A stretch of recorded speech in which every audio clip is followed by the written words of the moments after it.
Criminología es saber que tienes la oportunidad de mejorar tu entorno y hacerlo.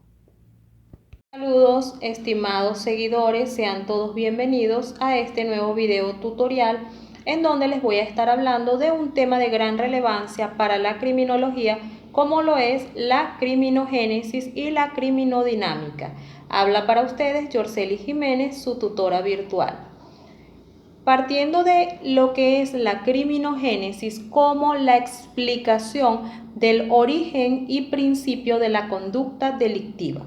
Lo podemos orientar desde un punto de vista general y desde un punto de vista particular. Desde un punto de vista general, criminogénesis estaría haciendo referencia a las causas que originan el fenómeno delictivo, y desde un punto de vista más particular, más estricto, sería la causa que originó un determinado comportamiento delictivo, y en este particular estaríamos hablando de lo que originó lo preciso como condición sin la cual no se hubiese producido un determinado hecho delictivo. La causa es entonces esa condición que está presente y que determina ese comportamiento delictivo.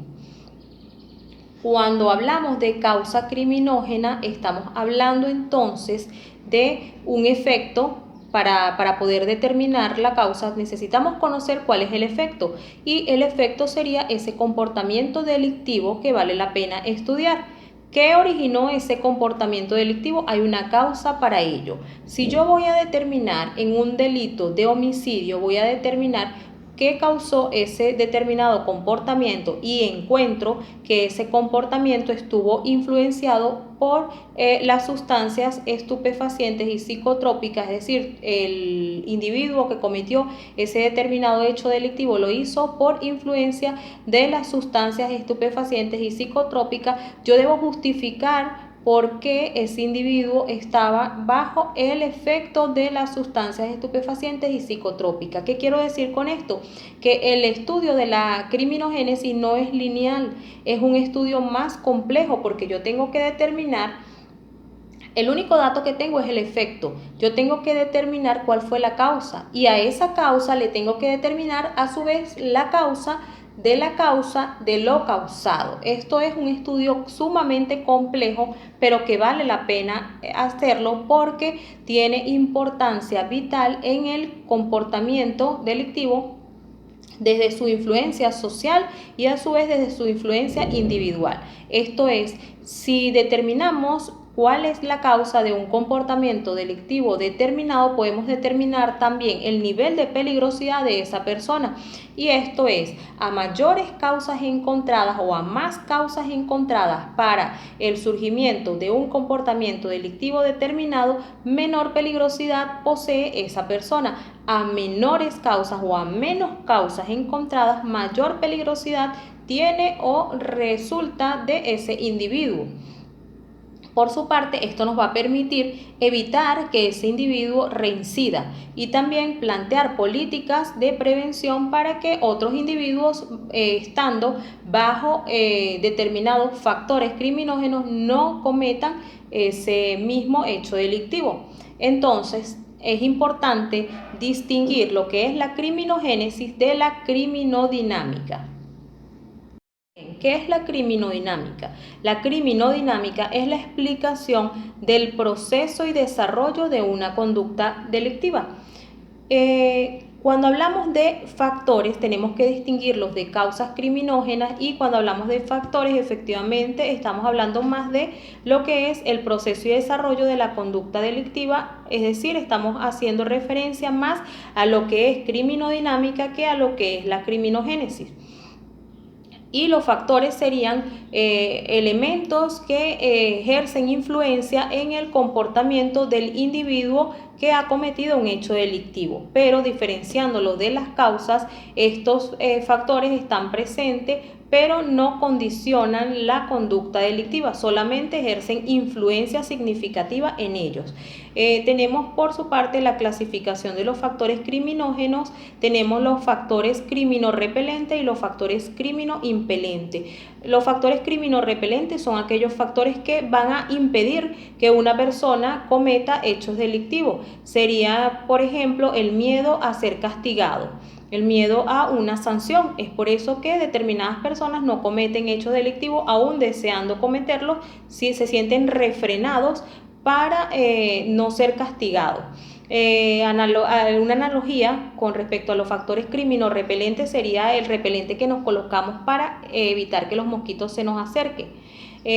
Luego nos vamos a los factores criminodimpelentes, que sería lo contrario a lo anterior. Serían aquellos factores o aquellos elementos que nos inducen y que conllevan al individuo a cometer un hecho delictivo. En el caso de la analogía que coloqué con el repelente, sería no colocarnos el repelente o que nuestro cuerpo esté plagado de un dulce y los mosquitos se acercarían. Entonces, factores criminodimpelentes son aquellos que inducen al individuo a cometer ese hecho delictivo. También tenemos los factores endógenos y los exógenos. Los factores exógenos son aquellos que se encuentran alrededor del individuo, son aquellos que están fuera en el entorno y que lo hacen internalizarlo y lo inducen a cometer hechos delictivos. Podría ser, por ejemplo, la falta de dinero, que lo pudiese inducir a cometer hechos delictivos.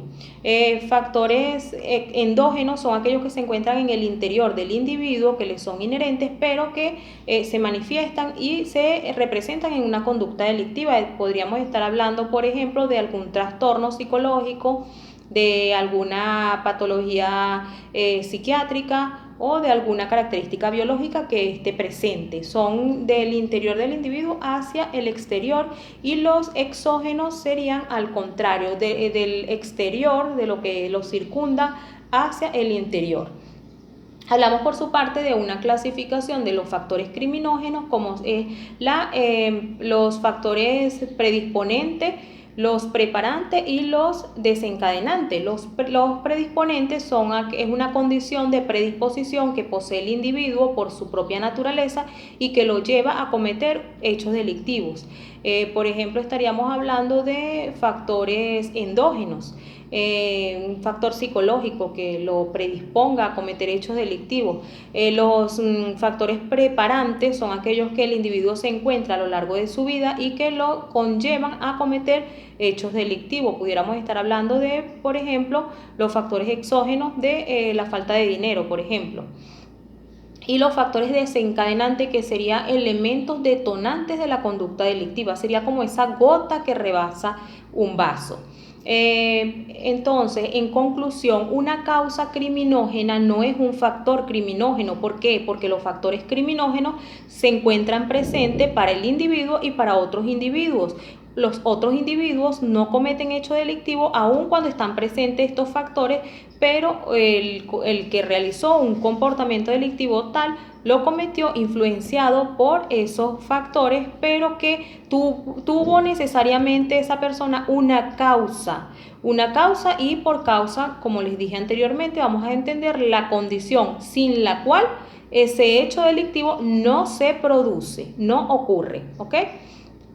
Bien, cuando hablamos de determinar una causa criminógena, necesariamente tenemos que buscar remitirnos bien sea a la causa común, a la causa inmediata, pero también a las causas anteriores de ese hecho delictivo, a esas causas que pudieran haber influenciado en lo que causó ese hecho delictivo, que a su vez tuvo ese efecto, que sería el efecto delictivo. Es importante determinar todas estas causas para nosotros cumplir lo que sería el objeto de la criminología, que sería la prevención, la evitación de que se reincida y también el tratamiento para la persona que cometió ese hecho delictivo. Recordemos que criminogénesis y criminodinámica nos hacen referencia un poco a lo que es la etiología de la conducta, al estudio de la conducta en particular, es decir, estudiar un determinado comportamiento delictivo, es decir, estudiar casos en concreto, casos en particulares. Es todo por ahora. Muchísimas gracias por vernos. No olviden darle like a mis videos y suscribirse en mi canal para que estén informados de todo lo que se está publicando en materia de criminología, en materia legal y en otros aspectos que vale la pena estudiar. Hasta luego.